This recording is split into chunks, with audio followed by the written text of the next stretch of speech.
Food bloggers, hi, how are you today? Thank you so much for tuning in to the Eat Blog Talk podcast. This is the place for food bloggers to get information and inspiration to accelerate your blog's growth and ultimately help you to achieve your freedom, whether that's financial, personal, or professional. I'm Megan Porta, and I've been a food blogger for over 12 years. I understand how isolating food blogging can be at times. I'm on a mission to motivate, inspire, and most importantly, let each and every food blogger, including you, know that you are heard and supported. The topic in this episode is one of my absolute favorite topics to talk about. Hands down, Kristin Weeks from Dirt and Dough joins me to talk about this formula that she came up with kind of accidentally.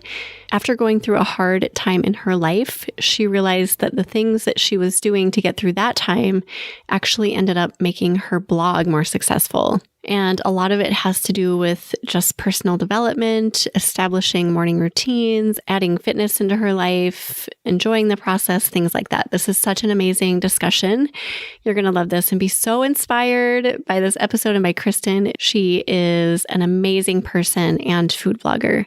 This is episode number 412, sponsored by Rank IQ. Hey food bloggers, real quick, want to tell you about an exciting opportunity for all of you travel lovers out there. A lot of you foodies are also big on exploring our country. If you plan on exploring New York City anytime soon, this might be a great opportunity for you. And if part of your audience relates to travel, they could benefit from this as well. The New York City Borough Pass is the way to experience the unique cultures and stories of New York City. This sightseeing pass for sustainable cultural travel provides access to a diverse roster of attractions, tours, and performing arts venues in each of the 5 boroughs of New York City, like the Alice Austin House Museum, where you can explore the life of LGBTQ icon, or the 250-acre New York Botanical Garden that houses over 1 million living plants, or the City Reliquary Museum with its quirky and hyper-local New York City collections. And the best part, Eat Blog Talk listeners receive a 10% off of 1, 3, 7, and 90-day options with the code EATBLOGNYC, so you can choose the perfect duration for your adventure in the city. So what are you waiting for? Get your New York City Borough Pass today and discover the beauty of the people and places that make New York City one of the world's most vibrant and exciting destinations. Visit nycboroughpass.com to get yours now, nycboroughpass.com, and use the code EATBLOGNYC. Kristin started her blog 3 years ago with the passion to teach others how to cook more homemade meals, bake with sourdough, and how to start a backyard garden to grow fresh produce. Since then, Kristin's journey has had a lot of ups and downs. A year ago, she decided to take her blog and business seriously, and that had a lot to do with habits, routines, and mindset. By working on herself first, she found she was able to focus. The hard work turned her hobby of a few thousand sessions a month into qualifying for Mediavine within a year. Kristin, it is such a pleasure to have you on the podcast. Thank you so much for joining me. How are you today? I'm doing great, Megan. Thanks so much for having me. Yay! We usually meet in Clubhouse and talk there, so it's kind of fun to meet here on the podcast. So happy to have you here, and also super excited about our topic because, as you know, I love this topic. This is something that you and I have talked about before. But before we get into it, do you have a fun fact to share with us? Yeah, my fun fact is that my family, we have a travel trailer and we love to get out and go camping just about any opportunity we can get. We live in Washington, Western Washington, so it's not the greatest weather. We get a lot of rain, but it really doesn't stop us. We still get out in the fall and the winter. In the summer, we like to spend time at lakes, paddleboarding, fishing, swimming, doing all the summer stuff. But then when the weather turns, we love to go out to more of the coastline, and we spend a lot of time crabbing and clam digging and just spending rainy days at the beach. So if we're not at home working, there's a good chance we're out camping. So, well, another way that you and I are alike, and I think you guys should move to Minnesota and be our neighbors, because I feel like we would be hanging out all the time. Sounds right up our alley. I think so too. I agree with that.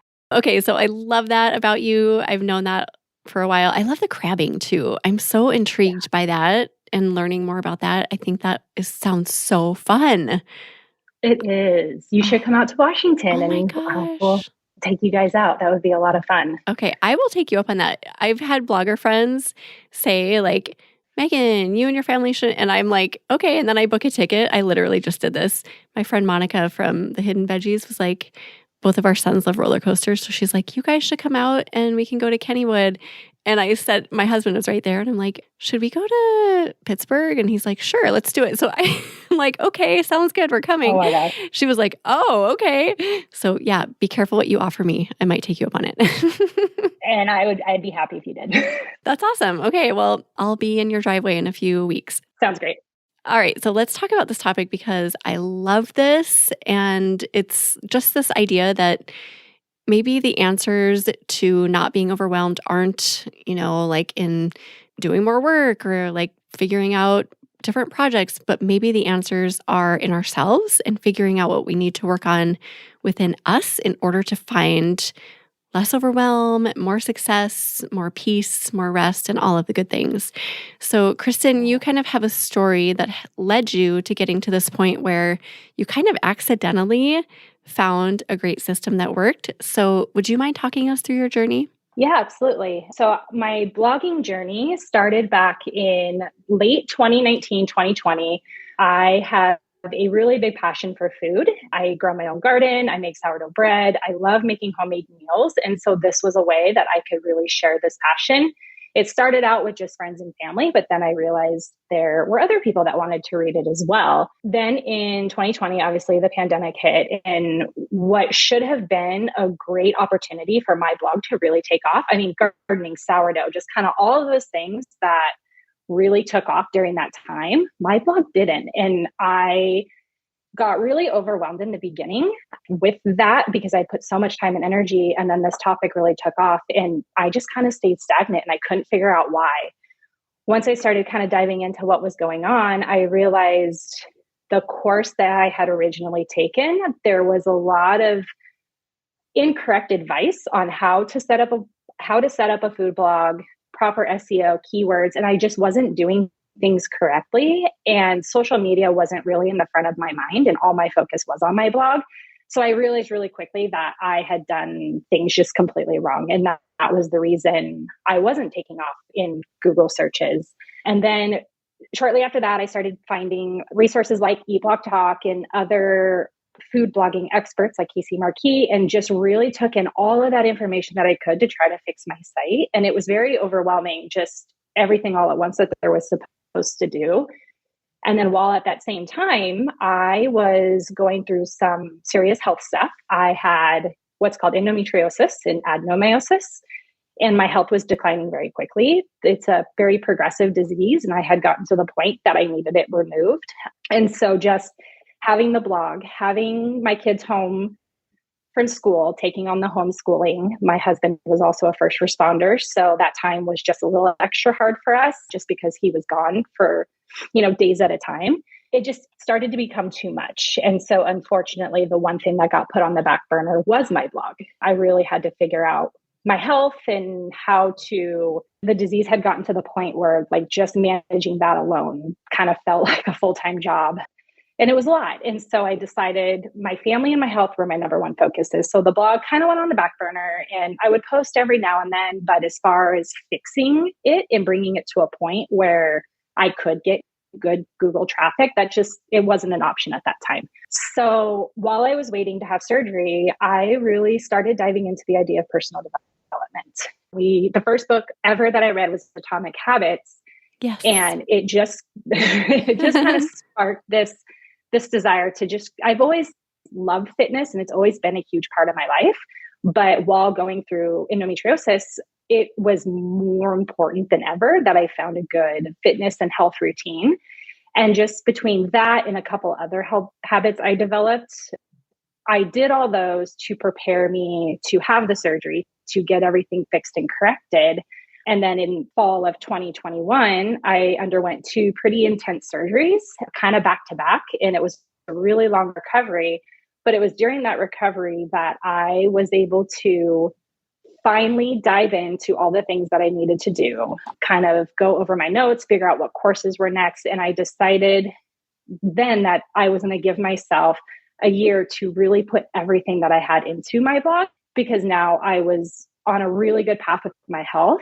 So for all of 2022, I like to pick a word a year, and my word that year was recovery. I was recovering my health. I was recovering just my physical fitness in my body. I was recovering my blog. And in February of 2022, I was at maybe a couple thousand visits a month. And by the very next February, I had been accepted into Mediavine. Oh my gosh, amazing. And I know it's because of all of those things that I had worked on leading up to my surgeries with the personal development, the good habits, the routines, my mindset. I did all those things to prepare myself for surgery and then for the recovery afterwards. But what I didn't realize was I was really setting a good foundation to dive into my blog head first and do everything that I can, because it gave me those habits and processes that I really needed to sustain myself throughout the year. Oh my gosh, Kristin, what an incredible story. I love this. I mean, I've heard you share bits and pieces of this, but never like the full story. And it's so cool to listen to how that evolved for you and how you kind of, like I said earlier, like accidentally landed on something that helped your business that you had no idea would help your business. So I'm not excited that you had to go through all of that. I'm so sorry. That sounds just, that's hard. But look at the silver lining. Like, look what's come of this. You found this system that works for creating a thriving business. So cool how that transpired. Oh, thanks, Megan. Yeah. So what are some of the things that you put into place for your surgery, but actually like also your blog unintentionally, that you feel helped you grow your business? So the first thing would be the whole idea of personal development. Once I read Atomic Habits, I kind of was bit by the bug. Like, what other topic can I dive into for other areas of my life? And one thing that a friend recommended to me was the Enneagram. And I know, Megan, we've had lots of talks about the Enneagram, yes. And you know how much I love everything Enneagram, and really diving in and learning about me personally and just how my mind works and how I bring in information and how I show up in the world, just learning those little things about myself, I was able to really point out weaknesses in areas that I needed to work on, but then areas too where I actually had a lot of strengths, and then how to utilize those strengths in areas that would benefit my blog, but then also identifying those weaknesses and areas I needed to work on. And then there were some areas that I knew I just needed to let go of. So by diving into the Enneagram and learning all those things about myself, I was able to really kind of create a focus list on what was the most important thing to me, because it fit within what my strengths were. That awareness, I think, is so vital. And the Enneagram is magic. Like, how long does the test take, would you say, to go through it? The tests don't take very long. I would say the most powerful way to figure out what your Enneagram number is just to spend time in material about the Enneagram. Because I will say I took a test and it said I was one number. But then once I started reading books and listening to podcasts, I very quickly realized I was not that number. So I think it could just be as simple as listening to podcasts on the topic or reading a book and just seeing what number really speaks to you. Yeah, I think you're the one that encouraged me to take it. I know I had taken it before, and then I heard you talk about it and how effective it was in your life. So I took it, and it really did highlight just kind of an awareness, like, okay, this is what so for anyone who hasn't taken it, it kind of gives you like, how would you categorize the numbers?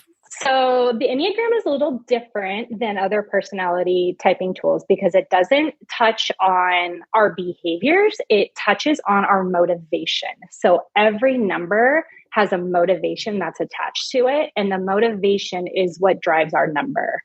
So once you figure out what your motivation is, that will then help you see why you do the things that you do. And the numbers are categorized into 3 separate groups. There's the head group, the heart group, and the gut group. So once you figure out what group you're in, there's so much more information that you can dive into to learn about yourself. See, I knew you would describe it way better than I could. So motivation. And once you understand or you're aware of what your motivation is, your main one, I think everything just becomes more clear, right? Like you said, you thought you were one thing, but you're actually motivated by something completely differently. So just having that awareness can direct you not just with work, but I feel like in every area of your life. Yeah, exactly. It's benefited all areas of my life, but blogging specifically, it has really helped because I am an Enneagram 5. And part of that is we like to feel helpful and competent. And that is one of our biggest motivations. And so that was actually what was part of what was holding me back, because I felt like I couldn't, like learning everything about SEO and keywords and all that. I didn't feel like I could get started until I knew everything possible. And that's just not realistic. So as I'm learning about the Enneagram and learning this about myself, I had to almost force myself to take action, because as a 5, I can sit and I can retain all of this information and then never do anything with it, which I know is really common for a lot of people, but for 5s, it's at like the core of who we are. And so just knowing that about myself, it kind of forces me to remind myself, I need to actually do something now. I can't just sit and research forever. So I would say that was one of the biggest takeaways I had from that. I had a huge takeaway too when I realized I was an achiever. So my realization there was like, that is my main motivation, like achieve. And that leads to burnout. And it was just like, oh my gosh, that makes sense. That's why I get to that burnout stage so frequently. And so now it's at the top of my mind. So I'm aware of it. And I'm so much more careful about it now because I have to be really cautious. Like, this is my motivation. So it's like, yeah. I mean, we could go deeper into that, but we could, yeah. This could take a whole nother direction. So yeah, like the Enneagram, I think if you are looking to just dig into yourself more and like being more aware of what your motivations are in personal development, as Kristin talked about, Google Enneagram test. I think there are a few different places you can take that. Is that right? Or is there like one place you should go for that, Kristin? I can send you a link, but there's also a really good book resource. It's called The Road Back to You. That is probably one of the easiest Enneagram reads that can really help you identify what your number is. Awesome. And like you said, there are podcasts too dedicated to the topic. So any other things outside of the realm of Enneagram and Atomic Habits that you just really dug into with personal development? I think the Enneagram and Atomic Habits were really the foundation of that, and then kind of spurred on. So once I figured out with the Enneagram kind of where my weaknesses were, I was then able to kind of take each one of those and then dive into subtopics on those weaknesses and kind of just help strengthen those different areas of my life. So I took a very personal turn in personal development because I knew there were very specific things that I had to work on. Oh, love that. It's like one thing, like one awareness led to another, and then kind of like stepping stones for you, like a little path of personal development. Yes, correct. Yes. Okay. So I know also that you have incorporated a morning routine into your life and that this has been really valuable. So will you talk to us about that? Yeah, so I used to be the type that you would have to set 6 alarms. I never wanted to wake up early. I was not a morning person at all. So I'm going to say that because if I can become a morning person, I am pretty convinced anybody can become a morning person because I never have been. But leading up to my surgery, it was just another thing, once the pandemic hit, we very much got out of a rhythm, and it was something that I didn't realize I missed. And so I decided, okay, I'm going to start waking up in the morning, because by the time I'm awake and my kids are awake, the day is just hectic. I need to find time for myself. And so once I started doing that, it was really hard in the beginning because, like I said, I did not like waking up early. But now I'm to the point that I've been doing it for about 2 years, that if I sleep in, like my day just feels gone and it just feels shot. And it's just amazing how even those 2 extra hours in the morning that I get to myself, just how much things I can get done, and I can just feel so accomplished for the entire day before my kids even wake up. How much time are we talking? Like, how early do you get up? So I like to wake up between 5 and 5:30 every day. Oof. And it didn't start like that. It started at 7 o'clock every single day. And then I slowly over time kind of like, because I found the benefit, like, oh, I'm up an hour early before my kids. This is great. And then I kind of extended the time a little more. And then as I started adding time in the morning, I found that I was actually craving it more, and it was getting easier and easier to wake up because of everything I was able to get done. And my morning routines now, they they're not set in stone. So one thing I find really effective with morning routines, a lot of people will say, you need the same routine every day. You have to wake up, start your workout, do this. And I just don't think that's practical. And it kind of ties into knowing more about my personality type. I'm the type of person that I need to wake up and do the creative. I need to do the writing. I need to do the thinking. I have to do that first thing in the morning because I quickly lose energy and I just don't have energy for it in the afternoon. So there are days that I know I need to start out in the morning, get up, and I need to get the blog post written that I need to get done. I have to edit photos, and I make a list for myself of those things I know I need to get done for the day, and I do them first thing in the morning. Ooh, and then there's other good. days where I know, okay, there's days that like I'm doing a lot of photography or cooking. And so I know doing my workout first thing in the morning would actually be more beneficial.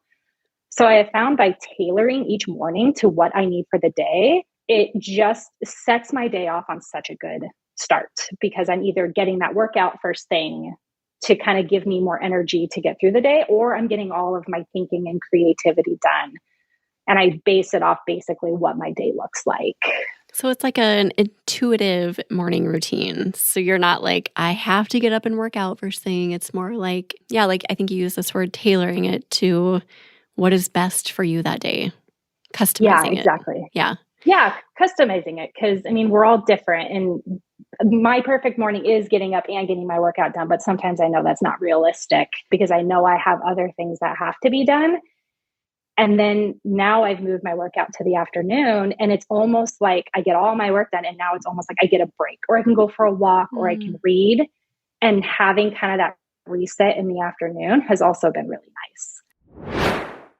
Eat Blog Talk is here to support you at every stage of your food blogging journey to help you accelerate your blog's growth so you can achieve your freedom. We offer many services that will help get you on the right path no matter where you're at in your journey. Don't forget to check out our free discussion forum at forum.eatblogtalk.com. Go there to connect with like-minded peers, to learn and to grow, and to share any wins that you have. Our signature service is our mastermind program. We are currently accepting waitlist submissions for 2024. So if you want to get on the list for this year-long experience starting in January 2024, definitely do that now. If you are not quite ready for that investment, the Mini Minds program might be for you. It is a 6-month program that will help you achieve your goals and overcome any obstacles that are holding you back. And if you're up for getting together in person with some like-minded food bloggers, consider coming to one of our in-person retreats in 2023. This is a great way to get to know your fellow food bloggers really well in an intimate setting, to learn a ton about food blogging in a short time frame, and to eat some delicious food that you will never forget. Go to eatblogtalk.com/services to get all the information about all of our services. So I have a morning routine as well, and I typically will get up and just like work out right away just to kick that out. But there are days when I know if I get up at that early time that I'm going to need a nap. So I just sleep in a little bit. And for me, that is like I have to be intuitive with that too, because I just we all need extra sleep sometimes. And sleeping in is sometimes the answer. Do you agree with that? I do. Yeah. I have those days too, where I'm on a good routine and a schedule, but then there's just days where I wake up and it's like, I'm not feeling it today. So you do have to give yourself grace too. And for the most part, I am really good about it. But then there's days that I need that little extra. So I completely agree with you. And for people with kids like you and me, it's so important to get that undivided time for yourself. It's hard. Like when you have even my kids who are older, 16 and almost 13 now, it's still like they're always in my face, like, Mom, I need this and make me lunch. And like, you know how to make your own lunch. Like there's no matter what ages they are, you're still momming when they're awake, right? So just having that time alone is sacred. Yeah, it's much needed. Sure. Much needed. Yep. And then, so you mentioned exercising. Sometimes you incorporate it into your morning routine and sometimes later. So how has that played a role in all of this? So I have always loved fitness and I've always, I've done different things throughout the year. And then definitely right before my surgeries, I had to alter it quite a bit. But lately for me, fitness, what I'm finding is that if I'm challenging myself physically. So I used to run, and there's, other types of workouts that I like to do. And if I'm challenging myself physically, it's just kind of putting me in that mindset of I can do, like we tell our kids, you can do hard things. It kind of puts me in that mindset too. So then I can transfer that over to my blog. Like, man, if I can do this, I can also do hard things with my business. And I think just being able to challenge yourself in one area just kind of motivates you to challenge yourself in other areas as well. Oh, I love this so much. Okay. So I don't know who put this in my mind or like how I came upon this, but I'm so grateful for wherever in my past this happened and how it happened. But I've always just had this thing, like if I start a workout, I do not stop, like ever. So they always talk about, I do Beachbody on Demand. So they have all those like weight workouts, cardio, like you name it, you can pick whatever workout you want. They're so great. And one of the things they always talk about in those programs is the fact that most people start a program and they never finish. Like something like 60 or 70% of people don't finish a program. And I'm always like, what? That's crazy. Like in my mind, it's like, if I press play, I go to the end. And I've never thought about this, but when you said that, I was like, that is exactly what I do in my business too. So I wonder if like that has translated. I think it does translate. I think it kind of gives us, like I said, like that mindset of if I can accomplish that workout or that run, I can do other things that are, hard and challenging. And I think it just really puts us in that good mindset. And it's almost like a skill you're developing of being able, like you said, like accomplishing a program or a task. You're just kind of building that skill to be able to accomplish things. And I feel like I definitely can turn that into my blog. There's tasks that I have to do, and I've kind of already had that mindset of I can work through this and I can get it done. And I think having a good fitness routine really plays into that. But it also, I find it gives me a chance to turn my brain off. And I think that's the other benefit that I love about it is like, I don't have to think about anything other than what I'm doing. And I think between developing that skill and then just giving your brain a rest, those are the two biggest benefits I've gotten from it. It forces you into the present moment, right? Like not many other things do that for me as well. Like it's just like you have to be there. You're doing a push-up. You've got to focus on that push-up. Exactly. Yeah. Exactly. Yeah. There's so much gold in creating a fitness routine. Do you work out every day? Do you try to incorporate it into most days? How do you do that? I try to do at least 5 days a week. And then the other 2 days are usually spent, like I'll try to fit something else in, whether it's going on a walk as a family or doing some other kind of physical activity. So I try to be active most days of the week, but like 5 actual like dedicated workouts. Yes. Awesome. That is amazing. Okay. So what other kind of key factors played into this whole system that you've created? One thing that I really had to learn about was how to just love the process of blogging. And James Clear talks a lot about that in Atomic Habits as well, that a habit is a lot easier to keep when it's something you actually enjoy. If it's something you don't love, it's a lot harder to stay with it. And there's a good chance you're not going to. But if it's something you love, you're going to keep doing it. And that's challenging with some of the tasks that we have to do as food bloggers. One of the examples that came to my mind was when I first set up my blog, I didn't follow the best advice. So none of my images were optimized for SEO. And by the time I realized this, I had already probably a catalog of hundreds and hundreds of images. So the thought of having to go back and resize and redo all of these images, re-upload them, go through the whole process, it was very daunting. But I just kind of had to learn how to not necessarily enjoy the process, but enjoy the end result. So I had to think about like, by doing all of these images correctly, what is it going to do for my blog? And I had to fall in love with that piece of it. And then it made the tasks so much easier to get done because the end result is what I was striving for and what I was loving. And I kind of had to separate the task itself from that, or else I wouldn't have wanted to do it. I think this is key for, like you said earlier, just so many of those projects that we kind of have to do that aren't very fun. Right now I'm dealing with this with my Pinterest So I have a new Pinterest strategy. You were part of the reason for it because you inspired me with your Pinterest success this year. And it's honestly, it's not fun. I sit down, I'm like, oh my gosh, I have to make all these pins and I have to schedule them. And that is not super awesome. But I keep thinking about a year from now, think of all the Pinterest traffic I could have and I could tell people my, how I did it and hopefully add value to their businesses. So I always have to look ahead to that as well, because if I didn't, there's no way I would continue with it. It's just way too boring. I completely agree with that. And I think that's why when I say love the process, it's not necessarily the process itself. Because I agree, making pins, scheduling them, it's not fun and it's not what I want to be doing. But then when you see the end result and you know what they could be, it's that is part of the process you have to love. Because if you don't think about what it can do, it makes the actual task very daunting. Oh, and boring sometimes. And boring. I mean, let's face it, there are a lot of boring things that we must do in our businesses, but hopefully it's worth the effort. I completely agree. Yes, I love that one. And I forgot that James Clear talked about that in his book. I was telling you before we recorded that I need to reread that. I feel like it's one of those books that we should reread every 1 or 2 years, right? I agree. Such a good book. If you are listening and you haven't read Atomic Habits, oh my gosh, it's life-changing. It's one of those life-changing books, hands down. Yeah, I would agree with that. All right, what else do you have, Kristin? What else is in your formula? So one thing, I think, Megan, you recommended this book to me once when we were on a call called The Gap in the Gain. I knew you were going to say that.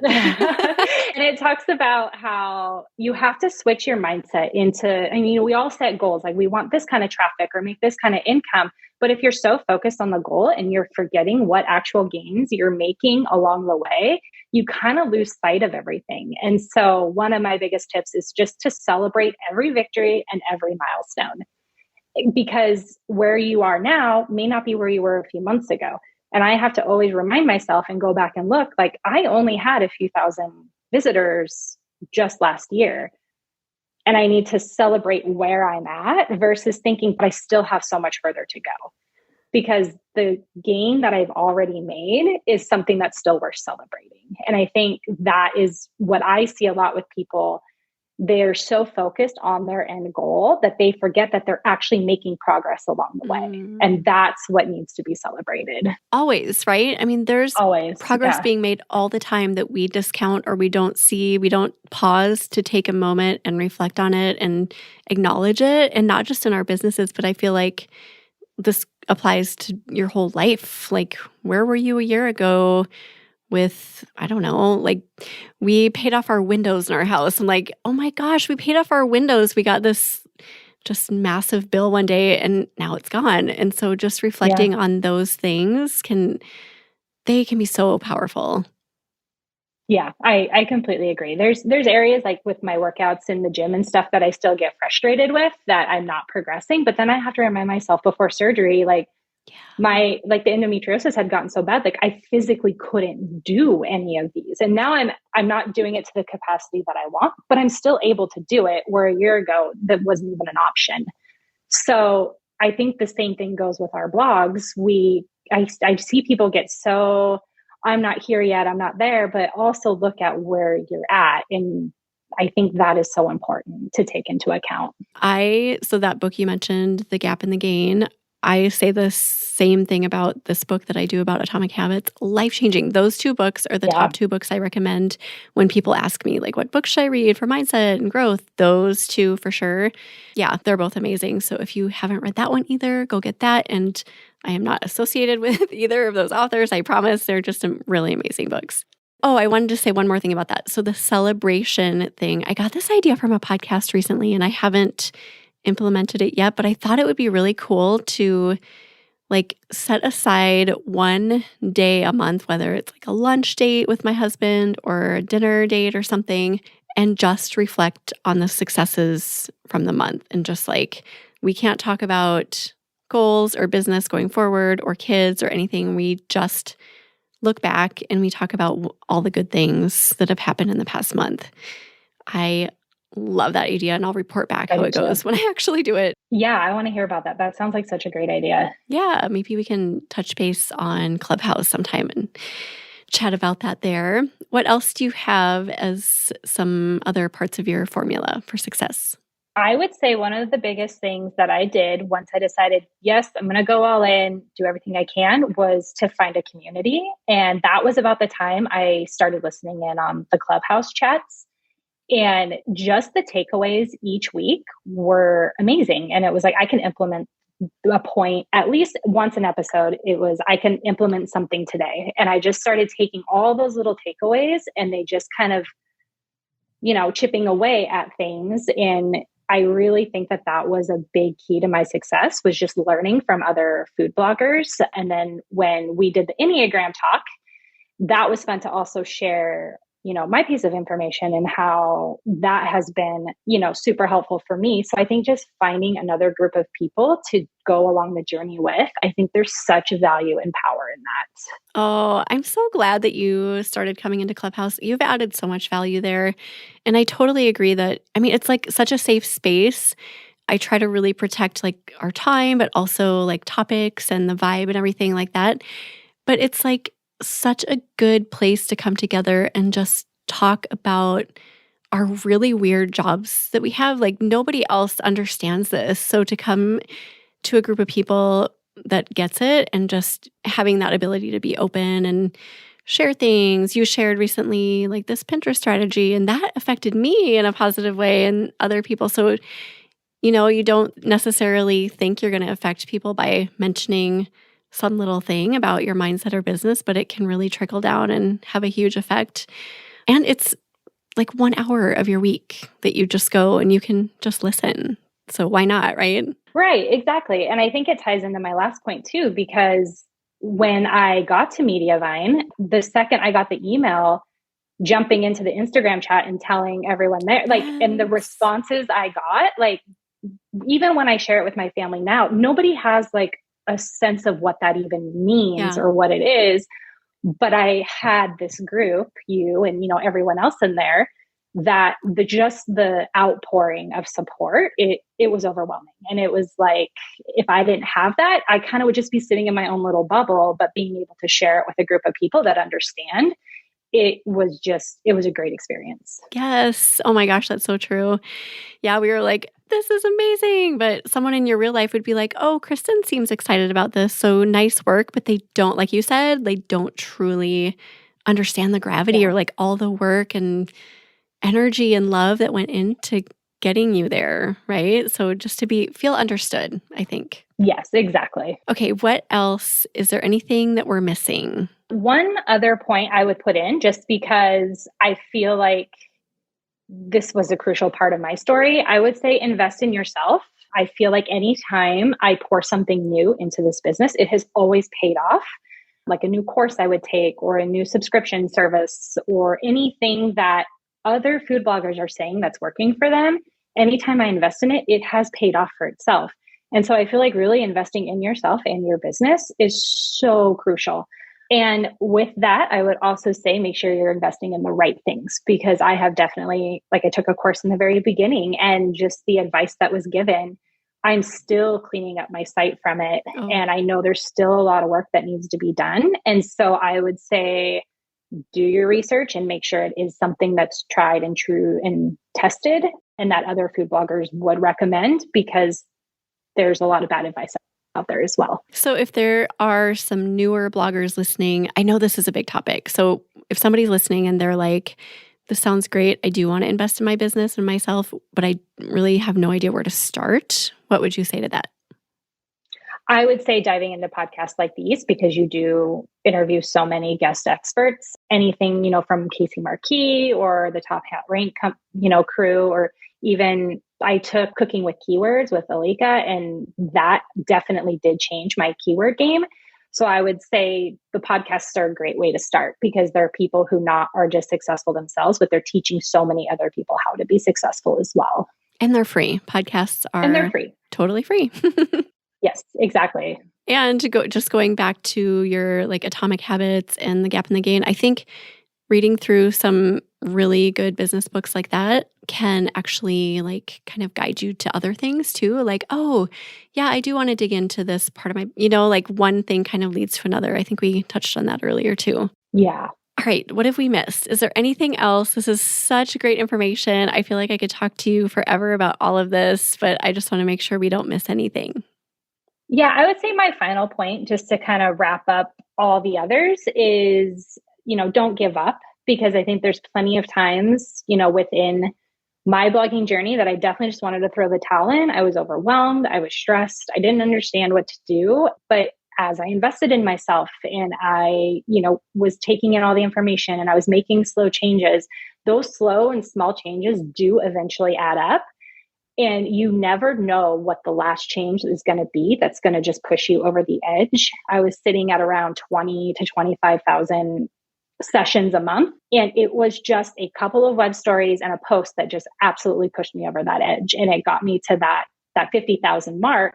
And if I had thrown in the towel on web stories like I wanted to do, I don't know if I would have gotten to 50. So just continue to plug along, because if you're putting in all the time and the effort and you're working on yourself and you're applying that to your business, it's going to pay off. If you're putting in the right work, there's no way it can't pay off.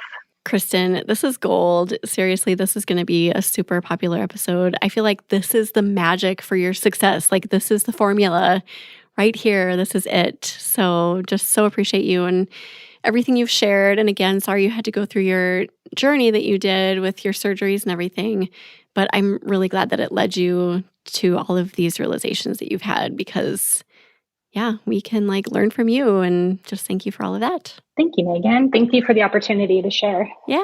Do you have a favorite quote or words of inspiration to leave us with today? I do. And it's, of course, from James Clear. We don't rise to the level of our goals. We fall to the level of our systems. And what that means to me is we can set goals all day of where we want to be, but that's not going to be enough to motivate us and keep us going. But if we have good systems and processes and habits, and we're continuing to work on ourselves, that's what's going to get us to those goals. Amazing way to end. I love that you did that. Yeah. We'll put together a show notes page for you, Kristin. So if anyone wants to go see any of the resources we've talked about in this episode, you can go to eatblogtalk.com/dirt and dough.